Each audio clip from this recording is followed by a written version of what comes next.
देती हूँ क्या तू अगले जन्म में राजा तो बनेगा, लेकिन जन्म से दोनों आंखों से अंधा होगा। क्योंकि क्या करेगा इन आंखों का?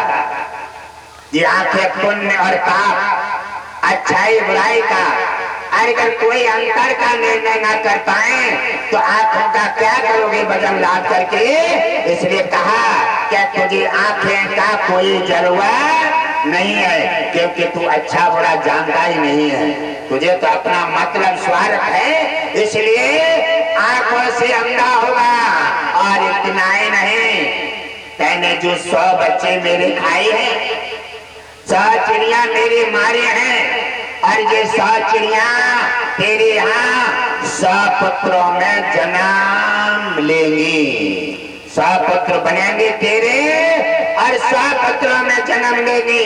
और जिसमें जाकर के समय परिवर्तन होगा, उस समय तेरे 100 के 100 महाभारत में मरे जब धरती पर पड़े होंगे। आज मेरी संतान मुझे देखने को नहीं मिली है, वैसे तुझे तेरे 100 पुत्र भी देखने को नहीं मिलेंगे, क्योंकि तेरी जन्म से आंखों से अंधा होगा। अबला नारी ने श्राप दे दिया और घबरा रहा है और कहा तेरे कुछ जन्म के पुण्य हैं, अगले समय में जाकर के तू राजा तो बनेगा, लेकिन दोनों आंखों से अंधा होगा। ये चिड़िया 100 पुत्रों में जन्म लेंगी और उसी समय जब मरे पड़े होंगे युद्ध में, उस समय तू अपने को संभाल नहीं पाएगा। जैसे बच्चे मुझे देखने को नहीं मिली, ऐसे तुझे भी देख नहीं सकता, केवल अपने हाथों से टटोल सकता है, और तेरे आंखें भी आंसू गिराने लायक आंखें नहीं होंगे। जा, मेरा श्राप है और इसको संभाल और भोगने को तैयार हो जा। अबला नारी ने श्राप दे दिया। मोर बचन पर सकता फीका, भक्त बचन पत्थर के लिखा, अपना मान टले तो टल जाए, भक्तों का मान न टलते देखा। भगवान विष्णु ने अबला नारी का श्राप तत्काल ही श्राप के लिए लागू कर दिया और वो जाता है दूसरे समय में जाकर के वो धृतराष्ट्र बनता है। धृतराष्ट्र वही जाकर के धृतराष्ट्र दोनों आंखों से अंधे बने और वही धृतराष्ट्र के होते हैं जाकर के दुर्योधन। जैसे मोड़ बुद्धि धृतराष्ट्र थे अपराधी और वैसे बने जाकर के दुर्योधन। जब जाकर के उसी समय महाभारत में जब युद्ध हुआ, भगवान कृष्ण ने मनोहर ने आकर के युद्ध की घोषणा की है। उसी समय धृतराष्ट्र के 100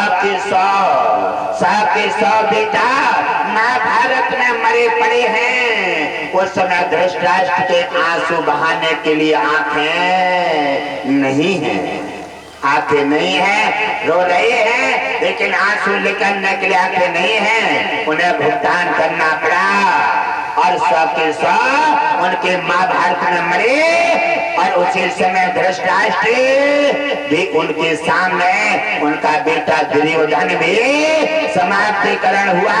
इसी प्रकार पाप जब किया जाता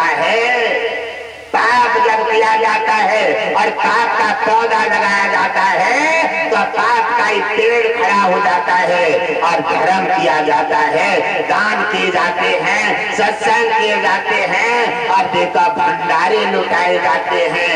ऐसे पुण्यात्मा भगवान विष्णु के गुरु के और नाना प्रकार से धर्म स्थलों पर सनातन के पुजारी बनकर के भगवान विष्णु के गोद में बैठ करके कल्याण पा जाते हैं। बोलिए सत्य सनातन धर्म की जय। इस जैसे प्रकार करने भरने का मेला है, अरे मनमानी तो तुम कर लोगे, लेकिन समय आने पर तुम्हें भुगतान करना पड़ेगा। जैसे जैसे धृतराष्ट्र मनमानी की 100 चिड़िया मार के खा ली और आकर के उन्हें मरना पड़ा और उन्हें पुत्र रूप में झटका झेलना पड़ा और आंखें अंधे थे और सब कुछ भुगतान करके और आज उनके सामने सब कुछ देख करके समाप्तिकरण हो गया। हे मेरे परिवारजनों, ये करने भरने का मेला है, ये चिड़िया रैन बसेरा है। घट घट वासी जी ने आपको बताया ये संक्रांत की माया है, संक्रांत की माया है। क्या? जैसे आप चाय पीते हैं, चाय कितने लोग पीते हैं? हाथ खड़े करेंगे जरा। चाय वाले करना, चाय वाले हाथ ऊंचे उठा दो ना। सभी चाय वाले हैं।